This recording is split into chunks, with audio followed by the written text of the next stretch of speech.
This is Studyration. Mash up the like button, subscribe, and leave a comment so the I can get an understanding of what the I say about I. Studyration zine. Yes, sire. One more out of the clip. And today we're up on the seaside and taking some cool breeze. And today's reasoning is a part 2 of the last video. What is money? And we said that money is a commodity. And a commodity is anything that is useful or valuable. And we gave a scenario to kind of help us to have a more deeper understanding of how the monetary system works. And we also gave 3 things as an illustration. The appliance store, stove, and the receipt. And we said that the appliance store that we buy the store from represent the central bank. For us here in Jamaica, it would be Bank of Jamaica. You understand? Yes, sire. And we said that the receipt represent the paper currency that we use for payment for goods and services. But today, we're going to try to find out what is a stove. Today, we're going to try to find out what make a commodity money. So we're going to look at the 9 properties that make a commodity money. And the first one we have is medium of exchange. And what we are saying today is that for a commodity to be money, it have to be a means or a system that facilitates an exchange or a payment for goods and services. What we are saying is that the commodity is like, it is used like a go-between, or you could say a negotiator between the buyer and the seller. So the next one is acceptability. Yes, sire. For a commodity to be money, it have to be widely accepted by the public and businesses. The third one is durability. What we are saying today, for a commodity to be money, it have to able to withstand the repeated use and remain in good condition for a long period of time. The fourth one would be portability. What we are saying is that for a commodity to be money, it have to be easy to carry and transport, making it convenient for a transaction. And the fifth one here is divisibility. For a commodity to be money, it have to be able to break down into smaller units to make small purchases and put back together to make big purchases. And the sixth one would be uniformity. And what we are saying is that for a commodity to be money, it have to be consistent in terms of its quality and value, regardless of when and where it produced. What he's saying is that it have to be able to maintain its quality and also its exchangeable value. So if it was made, say 3 years ago, it have to be able to maintain its quality. And let's say its exchangeable value is to exchange for 5 different things, it have to still able in this present time can exchange for the same amount of stuff. Yes. And the next one would be unit of account. For a commodity to be money, it have to be the common standard for measuring value of goods and services, making it more easy to compare prices and track economic activity. Number 8 is scarcity. For a commodity to be money, it have to be in limited supply to help it remain, to help maintain its value and prevent inflation. And the last one, which is the most important one, is store of value.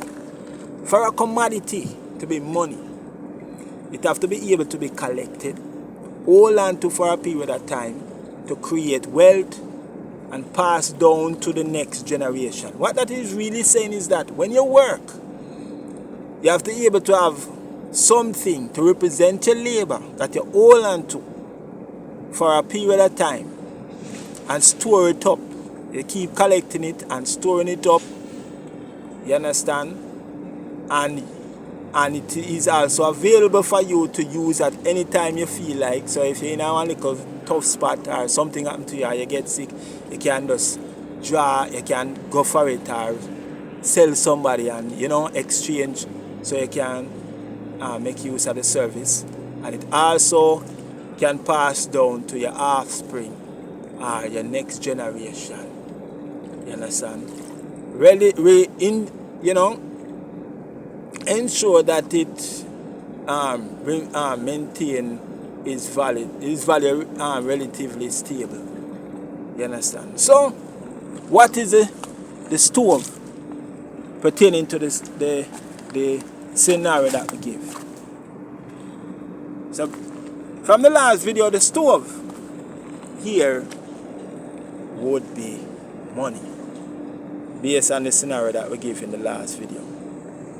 What we are saying is that the stove is money, but it does not have all the quality, the properties. You understand? It's money because it can be used as a medium of exchange, based on the fact that it has some value, it's useful, and it is valuable, and there is probably a one or a two person may exchange it. You can sell it, yes, you can exchange for something else, and it may have a little store of value, we could say, but in terms of acceptability, no, almost everybody in the world have a stove in their house. In terms of durability, it can't, once you use it over a period of time, it will lose value. It can break down into smaller unit, based on the fact that if you take it apart, it loses value, no longer it's worthless, you can't use again. And in terms of portability, no, it's not easy to transport. You understand? In terms of uniformity, it's not consistent in terms of the quality and value, it's exchangeable value. Because as you use it over a period of time, it gets depreciated and it gets less and less. You understand? In terms of unit account, no, it can't be used as a standard measurement for value because it can't hold value. You understand? And as I said before, it's not scarce. It's not scarcity based on everybody that have a stove in their house already. You understand? But the stove is useful. You understand? Can be exchanged, and it have a little store value. I mean, you can sell it to somebody when you use it. But the commodity of all commodity that have all the property that we just discussed would be gold and silver. Gold and silver is a medium of exchange. Acceptable. Anywhere you go in the world, there is somebody ready to accept your gold and exchange it for something else. Durability, yes. It can maintain its quality and its exchangeable value over a long period of time. And portable, yes, you can carry around by your neck as a chain. You can make it on some little kind and put it in your pocket. You can carry it around. Divisibility, yes, you can break down into smaller units to make small purchases, melt it and put it back together to make big purchases. Yeah, uniformity, yes, it's consistent in terms of its quality and its exchangeable value. Yeah, and its scarcity, yes, that's the way it has. Gold and silver is scarce. Not everybody around the world have gold. Only a small amount of people. There's a tiny amount of people have gold in their possession right now. You understand? And the places where you can get gold from is very volatile in terms of war and stuff, and it's very hard for the gold. You know, only a few people have the knowledge and the wisdom of how to do that. You understand? And of course, store of value.